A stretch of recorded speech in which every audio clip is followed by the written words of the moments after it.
Bonifacio, ang iyong katanungan ay number 1.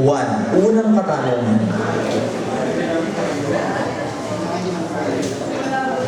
What is something that you have done that you would never do again? Familiar ko. Ito lang yata yun, number 1. Ano ba tinanong mo kanina? Isang pagkakamali. What is something that you have done that you would never do again and why? Pareho lang. Pwede naman kasi hindi pagkakamali.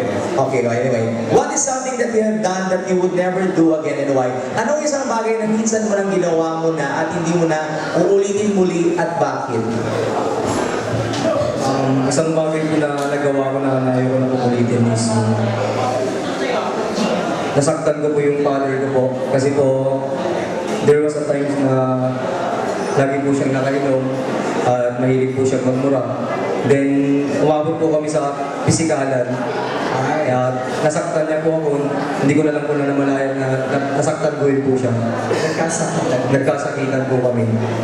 Tapos umalis po ako ng bahay din, nai-realize ko po one night, bumalik po ako, nag-sorry po ako sa kanya dahil unang-una po sa lahat, wala po akong karapatan na saktan yung tatay ko dahil po isa lang po akong anak.